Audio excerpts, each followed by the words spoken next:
ఇంటి నిండా ధాన్యపు రాసులతో రైతు కళ్ళల్లో ఆనందం నింపే పండుగ సంక్రాంతి. కానీ అకాల వర్షాల వల్ల ఆ ఆనందం ఆవిరైపోయింది.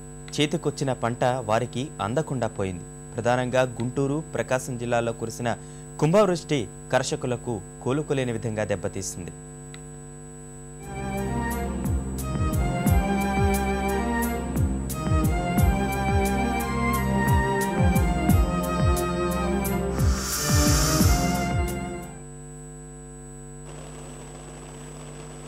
కోస్తా తీరంపై ఆవరించిన అల్పపీడన ద్రోణి గుంటూరు జిల్లా అన్నదాతలను నట్టేట ముంచింది. వారం రోజుల వ్యవధిలో 2 సార్లు కురిసిన భారీ వర్షాలకు అపార నష్టం వాటిల్లింది. నర్సరావుపేట, బాపట్ల ప్రాంతాల్లోని వరి రైతుల బాధ అంతా ఇంతా కాదు. జిల్లాలో 30,000 హెక్టార్లలో వరి ఓదెలు నేలవాలిపోయాయి. మరో 6,000 హెక్టార్లలో పంట పూర్తిగా నీట మునిగిపోయింది.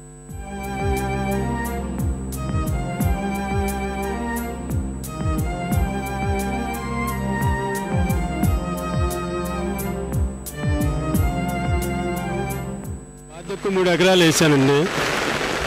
3 ఎకరాల్లో పంట ఏది మిగలలేదు. మిగిలి కొట్టకొచ్చిన పంట ఏదో ఒక 5 బస్తాలు 2 బస్తాలు అయితే అని చెప్పి ట్రాక్టర్ పెట్టి తిండి కన్నా ఉపయోగపడతాయని వాగుని కొట్టకపోతుంటే వేసుకుని పోవడానికి వచ్చానండి.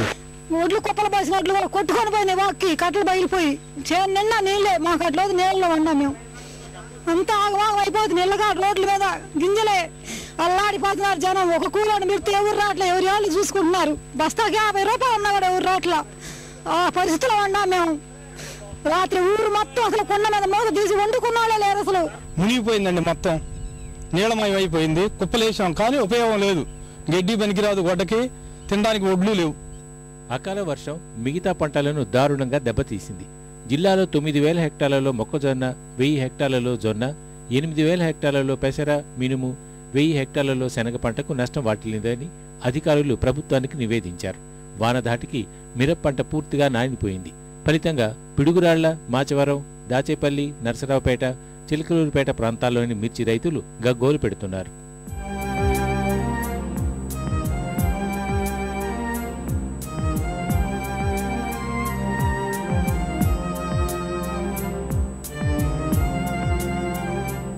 కష్టపడి ఇది మొత్తం పండించాము. చివరికి వచ్చేసి కేజీ 15 రూపాయలు 20 రూపాయలకు అమ్ముకునే పరిస్థితికి వచ్చింది. ఇట్లా మొత్తం చాలా నష్టపడి చాలా కష్టపడి మొత్తం చేసేళ్ళకి మా చివరికి వచ్చేళ్ళకి కుళ్ళిపోయి మామూలుగా పాచి పట్టిపోయి అసలు కొంటారో కొందరో అనే పరిస్థితిగా ఉంది మాకు. వర్షాభావం కారణంగా నానా అవస్థలు పడి పంటలను బతికించుకున్న ప్రకాశం జిల్లా అన్నదాతలకు ఆఖరికి నిరాశే మిగిలింది. ఎడతెరిపి లేకుండా కురుస్తున్న అకాల వర్షాలకు వరి, పొగాకు, శనగ, మినుము, జూట్ పంటలు నీట మునిగాయి. జిల్లాలో 500 కోట్ల మేర పంట నష్టం జరిగిందని అంచనా. ఫలితంగా అప్పులు తెచ్చి మరీ లక్షలు పెట్టుబడులు పెట్టిన జూట్, శనగ, పొగాకు రైతులు దిక్కుతోచని స్థితిలో పడిపోయారు. జూట్ 6 నెలల పంట అయితే ఇప్పుడు వర్షం పడింది కదండి. ఈ వర్షం పడడం వల్ల నోరు ఇచ్చి మొత్తం గింజలన్నీ రాలిపోతాయి. మా చేతికి ఏమి రావండి. శనగ కూడా అంతా నీళ్ళలో పాచి పద్ది 50 రోజుల పంట, ఇది 50 రోజుల పంట. అది కూడా మా చేతికి రాదండి. 25,000 ఖర్చు పెట్టామండి ఎకరాకి. ఇప్పుడు ఈరోజు ఎకరాలో రూపాయి కూడా వచ్చే పరిస్థితి ఏం లేదండి రైతుకి. నిరుడు ఇదే సమయంలో నోటికాడికి వచ్చిన పంట ఈ వర్షం వల్ల ఎట్నే పోయింది. సేమ్ టైం ఈ సంవత్సరం కూడా అదే జరిగిందండి. నిరుడు నష్టపరిహారం రాసుకున్నారు కానీ రూపాయి ఇచ్చిన పాపాన ప్రభుత్వం. ఉరుములేని పిడుగులా విరుచుకుపడిన వాన కృష్ణా జిల్లాలో మామిడి రైతుల ఆశలపై నీళ్లు చల్లింది. పూత దశలో ఉన్న మామిడికి తీవ్ర నష్టం కలిగింది. ఇప్పటికే క్రిమి సంహార మందుల పిచికారీ కోసం రైతులు వేలకు వేలు ఖర్చు చేశారు. ఇప్పుడు అదంతా బూడిదలో పోసినట్టే అని వాపోతున్నారు.